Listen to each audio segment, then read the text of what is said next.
कैसे हो आप सब। आई होप आप सब अच्छे होंगे और अपनी पढ़ाई अच्छे से कर रहे होंगे। आपका केमिस्ट्री का पेपर होने वाला है जो कि 9 तारीख को है। तो अगर 9 तारीख को है, अगर मुझे फैक्चुअल डेट पता नहीं है, अगर 9 तारीख को है तो कमेंट में यस लिख देना, वरना कोई आवश्यकता नहीं है, आप तो देख लेना ही।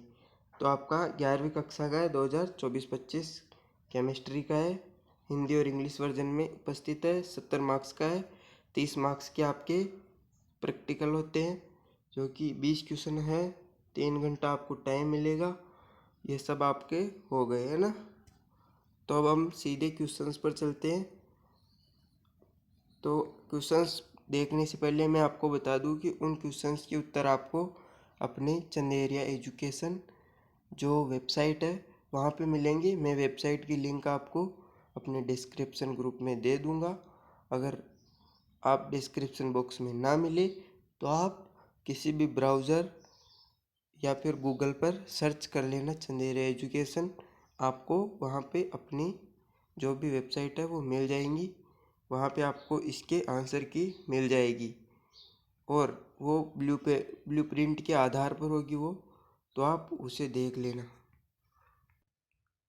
तो आपका पहला क्वेश्चन है, इसमें प्रत्येक क्वेश्चन 1 नंबर का होने वाला है। तो 7 क्वेश्चन है, तो 1 इंटू 7, तो आपके 7 मार्क्स के ये MCQ टाइप क्वेश्चन है। तो आपका पहला क्वेश्चन है, सही विकल्प चुनकर लिखिए। तो आपका ए वाला है, शुद्ध जल की मोलरता है 18, 55.6, 50, 100। तो आपका इनमें से उत्तर कौन सा है? आप अपने कमेंट बॉक्स में उत्तर दे। अगर आपको आता है, नहीं आता है तो कोई बात नहीं, आपको आंसर की में पता चल जाएगा। आपको आंसर की कहाँ मिलेगी वो मैंने आपको बता दिया है। आपका बी वाला देखो, डी ब्रोगली समीकरण है क्या? लेमड़ा बराबर H/m। सेकेंड है, lambda is equal to H/c। Lambda is equal to H/mc। और चौथा है, लेमड़ा बराबर MC/h। तो इसमें से आपका उत्तर कौन सा होगा आप बता देना। तो आपका नेक्स्ट क्वेश्चन है सी वाला, न्यूट्रॉन की खोज करने वाला वैज्ञानिक रदरफोर्ड, चैडविक, नीरबोर और डॉल्टन। तो आपको पता है ये क्वेश्चन बहुत ईजी है। आप ईजी है तो आप कमेंट बॉक्स में इसका उत्तर अवश्य दें। इससे क्या होगा, आपकी तैयारी का पता चल जाएगा और उत्तर देने का अनुभव भी आपको खुद को आ जाएगा। आपका डी वाला क्वेश्चन है, परिवर्ती संयोजकता प्रदर्शित करते हैं धात्विक तत्व, संक्रमक तत्व, सामान्य तत्व, अधात्विक तत्व। तो कौन से परिवर्ती संयोजकता प्रदर्शित करते हैं? आपका नेक्स्ट क्वेश्चन है, ऑक्सीजन अणु का बंध क्रम है 1, 2, 3, 4, कौन सा है? आपका नेक्स्ट क्वेश्चन है, एक आदर्श गैस के लिए रुद्धोष्म प्रसार में सदैव होता है। तो रुद्धोष्म प्रसार में क्या होता है? तो डेल U बराबर 0 या डेल T बराबर 0, या दूसरा है डेल H बराबर 0 या डेल P बराबर 0। तो Q बराबर 3 है, Q बराबर 0, और 4 है W बराबर 0। आपका G वाला है, किस जलीय विलयन का pH 0 होता है? किस जलीय विलयन का pH 0 होता है? क्षारीय, उदासीन, अम्लीय या उभयधर्मी। तो आपको पता ही है किसका होता है, आपको बताने की आवश्यकता नहीं है। आपका नेक्स्ट क्वेश्चन 2, रिक्त स्थान की पूर्ति करना है। आपका रिक्त स्थान की पूर्ति करने वाला है। तो यह भी 7 क्वेश्चन है, 7 नंबर की। तो पहला क्वेश्चन है, रसायन विज्ञान का जनक को कहा जाता है। तो इसमें क्या है, खाली स्थान कहा जाता है ना। सेकेंड, एक ही ऑर्बिटल में उपस्थित 2 इलेक्ट्रॉन के चक्रण होते हैं। एक ही ऑर्बिटल में उपस्थित 2 इलेक्ट्रॉन की चक्रण होते हैं। आपका तीसरा है, बोर मॉडल की विफलता का कारण। बोर मॉडल क्यों विफल हो गया था। तो तत्वों के गुणों की क्रम से पुनरावृत्ति को तत्वों की क्या कहते हैं। अष्टक नियम से ये क्वेश्चन। जल अणु में संकरण होता है। जल के अणु में कौन सा होता है, sp2 होता है, sp3 या sp होता है। चौथा, दहन ऊष्मा डेल एच का मान सदैव होता है। दहन ऊष्मा का मान क्या होता है। किसी पदार्थ की क्रिया करने की दर उस पदार्थ के समानुपाती होती है। पदार्थ के किसके समानुपाती होती है, ताप, दाब, आयतन किसके होती है, आपको ये बताना है। तो ये आपके 7 क्वेश्चंस हो गए। आपका नेक्स्ट क्वेश्चन है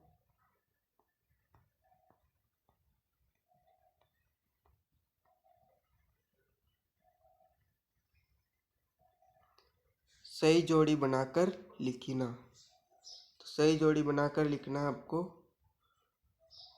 तो क्या होगा, कार्बनियन,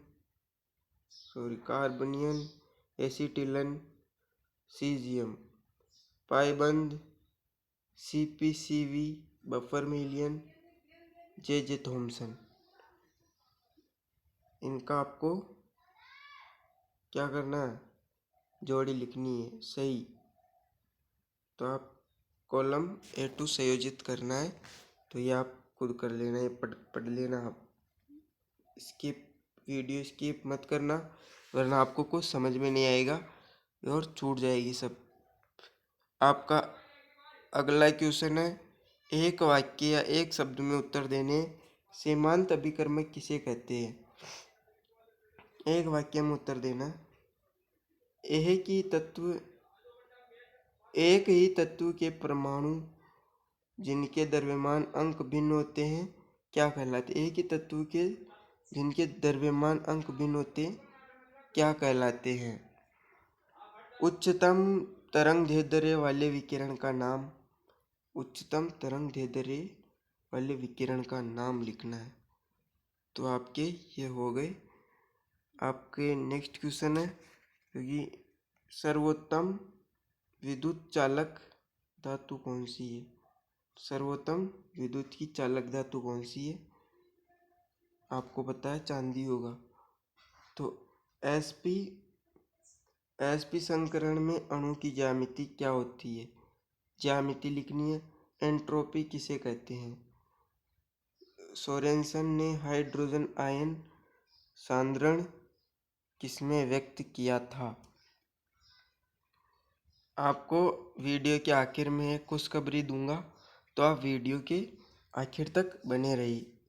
आपको एक खुशखबरी मिलेगी अगर आप उस विशेष परीक्षा की प्रिपरेशन करेंगे तो 5वां क्वेश्चन है, वो विशेष एग्ज़ाम कौन सा है वो मैं आपको लास्ट में बता दूंगा। अवोगाद्रो नियम क्या है। अवोगाद्रो नियम क्या है, आपका 2 नंबर का क्वेश्चन है। अथवा पदार्थ की मात्रा का तापक्रम का एसआई व प्रतीक लिखना है। पदार्थ की मात्रा का। आपका 6वां क्वेश्चन है, रासायनिक सहयोग के नियमों के नाम लिखिए। रासायनिक सहयोग के नियमों के नाम लिखना है। अथवा मोल संकल्पना क्या होती है, 2 नंबर का है। क्वांटम अंक क्या है, ये कितने प्रकार के होते हैं। क्वांटम अंक क्या है, कितने प्रकार के होते हैं, 2 नंबर। अथवा प्लांक का क्वांटम सिद्धांत क्या है। प्लांक का क्वांटम सिद्धांत क्या है। तो आपका नेक्स्ट क्वेश्चन है, इनके नीचे अंग्रेजी में भी लिखे हुए, अगर अंग्रेजी माध्यम के हैं तो इनसे पढ़ सकते हैं। और हाँ, इनके उत्तर में आपको इंग्लिश माध्यम में नहीं देने वाला हूँ इस बार, क्योंकि पिछली बार आपने किसी ने भी इंग्लिश माध्यम के बारे में नहीं पूछा था। एक भाई ने पूछा था, तो उसको मैं इंग्लिश माध्यम में वहाँ बताया था आंसर की, वो उसने नहीं देखा वो आंसर की, इसलिए मैं आपको इंग्लिश माध्यम में नहीं बताऊंगा। तो आवर्त सारणी के आवर्त में बाएं से दाएं चलने पर तत्वों की आयनन ऊर्जा में क्या परिवर्तन होता है। अथवा संयोजक त्रिज्या से क्या समझते हो। संयोजक त्रिज्या से आप क्या समझते हो। आपका अगला क्वेश्चन है 9वां। सिग्मा बंध क्या है? सिग्मा बंध बंध पाई बंध की, ये पाई बंध है, पाई जाने वाली नहीं है, पाई बंध की अपेक्षा प्रबल क्यों है, कारण लिखिए। सिग्मा बंध क्या है एक तो ये, और सिग्मा बंध पाई बंध की अपेक्षा प्रबल क्यों होता है, आपको कारण बताना। 2 नंबर का क्वेश्चन है। अथवा H2 का क्वंतनांक H2 से अधिक क्यों होता है, ये थ्योरी वाली क्वेश्चन है। आप इसे अच्छे से पढ़कर उत्तर देवे। आपका नेक्स्ट क्वेश्चन है थ्योरी वाला। समांगी उत्क्रमणीय अभिक्रिया से आप क्या समझते हो? समांगी उत्क्रमणीय अभिक्रिया से क्या समझते हो? 2 नंबर का है। अथवा विषमांगी उत्क्रमणीय अभिक्रिया पर टिप्पणी। आपका नेक्स्ट क्वेश्चन है 11वां। प्रतिस्थापन अभिक्रिया उदाहरण सही समझाइए। प्रतिस्थापन अभिक्रिया उदाहरण सही समझाइए। 2 नंबर। अथवा निम्नलिखित यौगिकों के आईयूपीएसी नाम एवं संरचना सूत्र लिखना है। क्लोरोफॉर्म और सिरका। क्लोरोफॉर्म तो आपको पता है, सिरका का आपको सूत्र बताना है। आपका नेक्स्ट क्वेश्चन है चलावयवता उदाहरण सही समझाइए। चलावयवता क्या होती है, उदाहरण सही समझाना है। अथवा प्रकाशिक समावयवता पर टिप्पणी लिखनी है। 2 नंबर के। आपके 3 नंबर के क्वेश्चन स्टार्ट हो गए।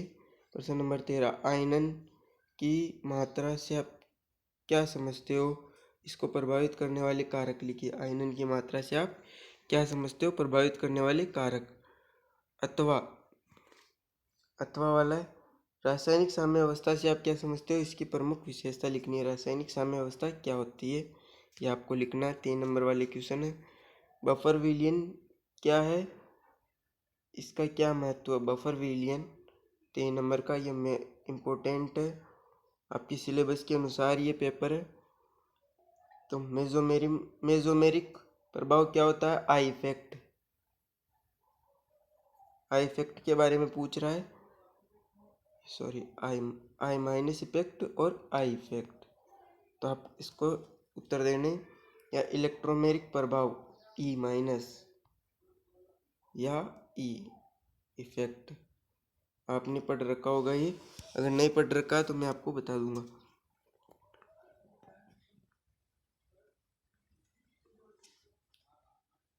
प्रेरणिक प्रभाव। प्रेरणिक प्रभाव क्या है समझाइए। अगर आपको इसमें इंग्लिश में समझ में ना आए तो हिंदी में समझ में ना आए तो इंग्लिश में what is inductive effect explain. Inductive effect आपको बताना है। 16वां, निम्नलिखित पर टिप्पणी लिखनी है। मुक्त मूलक और कार्बोकेटाइन। मुक्त मूलक और कार्बोकेटाइन, आपको इन पर टिप्पणी लिखनी है। आपका नेक्स्ट क्वेश्चन है अथवा वाला, समावयवता किसे कहते हैं, स्थान समावयवता समझाइए। स्थान समावयवता अगर आपको यहाँ पे समझ में ना आया हो स्थान समावयवता, तो यहाँ पे पोजीशन आइसोमेरिज्म, पोजीशन आपको समझ में आ गया होगा। समावयवता। 17वां है बोर त्रिज्या की गणना कीजिए। बोर त्रिज्या क्या होती है, इसकी गणना आपको करनी है। 4 नंबर वाले क्वेश्चंस आ गए हैं। अथवा क्वांटम संख्या कितने प्रकार की होती है समझाइए। क्वांटम कितनी होती है, 4 होती है, आपको वो समझानी है।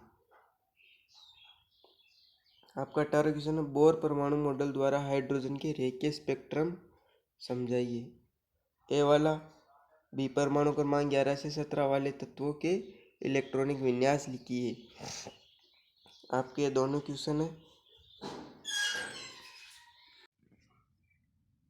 तो ये 18वां क्वेश्चन इम्पोर्टेंट है, तो इसे इम्पोर्टेंट मार्क कर ले। आपका इसका ही अथवा वाला क्वेश्चन है। अथवा वाला है तो परमाणु क्रमांक 24 से 29 तत्वों के इलेक्ट्रॉनिक विन्यास लिखने। उपभाव का सिद्धांत उदाहरण सही समझाना है, यह भी इम्पोर्टेंट है, यहाँ पे लगा लेना। आपका 19वां ऊष्मागतिकी का प्रथम नियम क्या है, गणितीय व्यंजक स्थापित कीजिए। 19वां 4 नंबर का है, ये इम्पोर्टेंट। हेंस का नियम, ये इस नियम का सैद्धांतिक विवेचन, यह भी इम्पोर्टेंट है, इतना आप देखे तो देख लेना। क्वांटम संख्याएं कितने प्रकार की होती है समझाइए। ये रिपीटेड क्वेश्चन है, तो रिपीटेड क्वेश्चन ये आप मत समझ लेना, ये रिपीटेड क्वेश्चन है, ये बड़े नंबर का क्वेश्चन है, इसमें आपको अधिक लिखना है, उसमें आपको कम लिखना है। ये क्वेश्चन देख लेना, 2 बार आ गया, मतलब बहुत इम्पोर्टेंट है। आपका अथवा वाला उत्क्रमणीय अथवा अनुत्क्रमणीय प्रक्रम में अंतर बताना है। तो आज की क्लास यही तक। अगर आप अगर वो खुशखबरी के बारे में सोच रहे हैं तो मैं आपको बता दूं, अगर आप नीट की प्रिपरेशन कर रहे हैं तो उसके लिए वो खुशखबरी है। अगर अपने 100 सब्सक्राइबर्स कंप्लीट होते हैं तो मैं आपको जो अपने नोट्स हैं PW वाले वो आपको प्रोवाइड करवाने वाला हूँ। तो आप वीडियो देखने के लिए आपका धन्यवाद। वीडियो कैसा लगा लाइक कर देना।